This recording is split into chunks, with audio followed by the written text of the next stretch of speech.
부동산을 잘 하시는 분이 있어요. 안타까운 분들이 있어요. 이제 그런 분이 어떤 분이시냐면요. 부동산을 볼 때 제일 중요한 건요.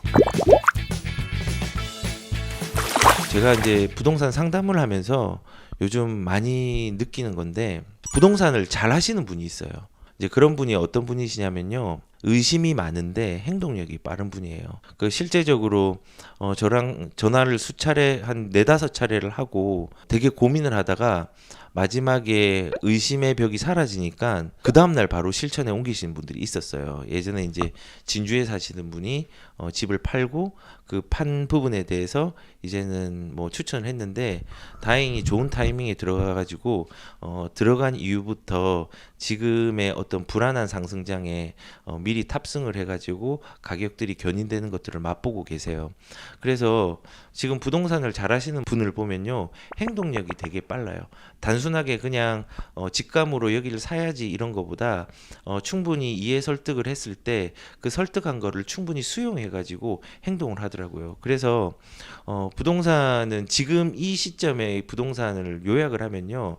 좋은 층에 좋은 물건을 가져간다라는 어떤 개념으로 접근을 하는 것보다요. 그 지역과 물건들이 앞으로 하락장이든 상승장이든 길게 보면 꾸준히 올라갈 수 있는 물건이라면요. 그냥 빨리 행동하시고 그 3층이다, 2층이다 이걸 따지는 게 아니라 있는 물건을 잡는 게 중요해요. 지금은 매도자 우위 시장이거든요. 그래서 매도자들이 이제 배액 배상을 하면서까지도 물건을 거둬들이는 시장이에요. 그래서 내가 갈 수 있는 선택지가 많다고 생각하면 안 되고요. 그 선택지가 되게 좁아지기 때문에 결단을 하고 행동을 하는 게 되게 중요해요. 그게 그래서 이제 그런 분을 보면은 되게 앞으로도 재산을 늘릴 수 있는데 되게 좋은 성향들을 가지고 계시는구나라는 생각이 들고요. 그리고 반면에 좀 안타까운 분들이 있어요. 안타까운 분들이. 이게 뭐냐면 첫 번째는 그 너무 이상적으로 생각하시는 분들이 있어요. 이상적으로. 특히 오늘 같은 경우도 상담한 분 중에서 그분이 선택을 하는 거는 그분의 역할이고 그분이 어떤 선택을 하든 거기에 대한 책임들은 개인들이 지는 건 맞지만 그래도 저는 뭐 직감으로 여기가 좋아라고 해서 물건을 안내를 해주진 않거든요. 그러니까 정책의 흐름이 이렇고 돈이 많이 풀리는데 더 많이 풀리고 근데 공급이 나올 게 없고 그리고 주식이나 비트코인, 부동산이 근본적으로 비슷한 돈의 흐름으로 움직이는 부분들이 있는데 그런 투자처들이 움직임들에 대한 부분도 분석을 하고 여러 가지 분석을 해요. 근데 머리로는 이해를 한대요. 머리로는 이해했어. 그런데 이 논리적인 이성과 그 기술적인 부분들이 마음으로 이렇게 전달돼야지 행동으로 옮겨지는데 그거를 단절시키는 부분들이 좀 많아요. 그러니까는 이거는 맞는데 그래도 앞으로 내가 행동하기에는 아직까지 모자라 하면서 그거를 그냥 단절시키는 분들이 있단 말이에요. 그래서 이렇게 마음에 빨리 이제 이성에 있는 논리적 설득이 마음으로 전달이 되는 부분이 있어야 되는데 그런 걸 조금 빨리 했으면 좋겠다는 생각이 들어요. 그리고 오늘 상담 부부는 예비 신혼부부였는데 뭐 한 현금이 1억 5천 그리고 한 2억 정도의 무주택자, 그걸 소유한 무주택자예요. 그런데 그러면은 거기에 맞는 이제 상품들을 안내를 하고 여기가 진부할 수 있으니까는 조금 고민해봐라라고 얘기를 했는데 이미 답이 정해져 있어요. 답이 어떻게 정해져 있냐면요. 일단 나는 용산에 들어가겠다. 용산 정비창에 어떤 그 나중에 나오는 물건들을 기대하고 있다. 그리고 천호동의 재정비 촉진지구에 들어가겠다. 그리고 앞으로의 분양에 들어가겠다. 그리고 아니면은 광진구에 들어가겠다. 아니면은 서울 안에서 무조건 하겠다라고 실거주 목적으로 하는 거예요. 투자 목적이면은 뭐 구로라든지 이런 지역들이나 노원이나 이제 중계동이나 이런 데 일부 지역으로 갭을 한 2억 정도를 해 가지고 할 수 있는 지역들은 일부 남아 있거든요. 근데 그렇게 생각을 안 하고 일단은 서울로 무조건 간다는 거예요. 근데 생각을 해보세요. 일단은 이 부동산이라는 건요. 누구나 원하는 입지와 기호는 있어요. 근데 내 재정의 범위를 넘어가는 내 재정의 범위 한계를 넘어간다면요, 이거는 현실이 아니라 이상이거든요. 그래서 내 현실에 맞게 내 이상에서 버려야 되는 것들이 몇 개가 있으면 그것들을 몇 개를 버려야 돼요. 그래서 100%가 아니라 80% 정도 도달하면은 이제 투자를 하는 거거든요. 차선책으로 최선을 다하는 투자를 하는 게 필요해요. 그래서 그걸로 단계를 밟고 나중에 시장의 변화에 맞춰 가지고 올라가는 것들이 필요하거든요. 그래서 일단은 이상적으로 뭐 확률에 의지하거나 내 재정에 맞지 않게 접근하는 건요, 이제는 되돌아보고 후회를 하는 거예요. 요즘 얼마나 머리 빠지고 힘들고 열내고 스트레스 받는 게 부동산이에요. 그리고 이제 또 안타까운 부분들이, 부동산을 볼 때 제일 중요한 건요, 그 겉에 보이는 그 아름다움을 보는 게 아니라 본질과 가치에 집중을 해야 돼요. 그래서 사실 그 보여지는 거는 사람들이 뭐 실거주든 아니든 간에 신축을 원하잖아요.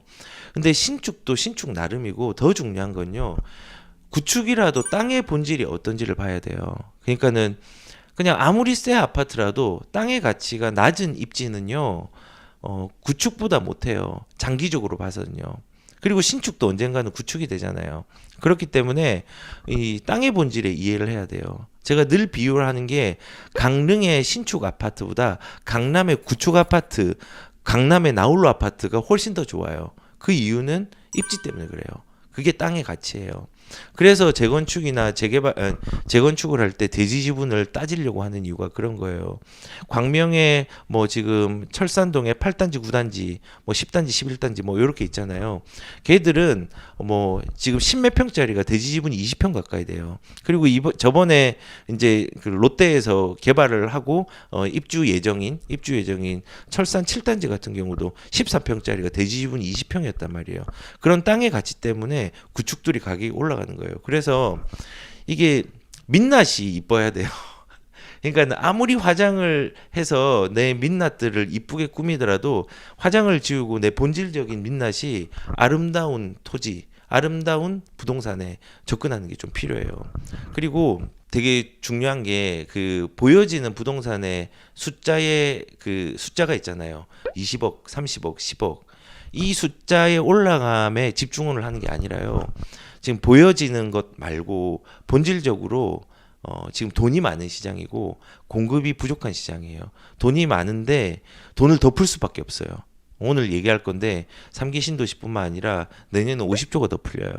그리고 지금 있는 그 유동 자산도 되게 크단 말이에요. 근데 공급이 나오지 않아요. 뭐 여러 가지 요인이 있지만은, 저금리도 있고 하지만은, 이게 내년에 해결되지 않는 한 가격들이 안 떨어져요.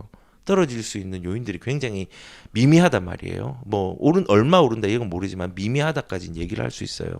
그래서 이런 본질적인 부분에 집중을 해서 화폐 가치가 떨어지면서 숫자는 올라가지만은 가격들이, 지금 부동산 가격들이 아직까지 거품이 있지만 저평가가 되어 있다고 판단이 돼요. 이게 되게 우습고 모순이죠.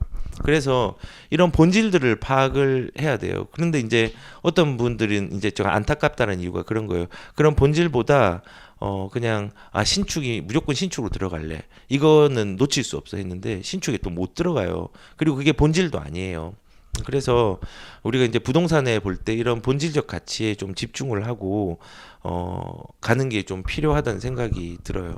그리고 마지막으로 늘 얘기했던 거, 확률에 의지하는 사람들이 안 됐으면 좋겠어요. 아까 말했던 분양에 대해서 의지하고 이런데, 분양에 이번에 한 두세 번 정도 경험했던 사람들 멘붕 많이 왔어요. 완전 정신 없어요. 난 될 줄 알았대요. 뭐 생애 최초 해가지고 내가 지금 가지고 있는 돈이 2,200, 2,300인데도 위례에 떨어졌대요. 그런 경우들이 너무 많단 말이에요. 그래서 이런 확률에 의존하는 시장은 아니니까 무조건 청약이 좋다, 나 청약이 무조건 할 거야, 내가 뭐 내년에 3기 신도 기다릴 거야, 이런 생각 하시는 순간 내년에 들어갈 수 있는 어떤 기회의 폭들은 상당히 줄어들고 좁아져요. 그래서 꼭 이제 그런 부분을 고민하고 염두하고 내년 시장을 좀 바라봤으면 좋겠어요. 내년엔 기회가 많이 없어요. 지금의 동일한 돈으로 들어갈 수 있는 기회가 많이 없다는 거예요.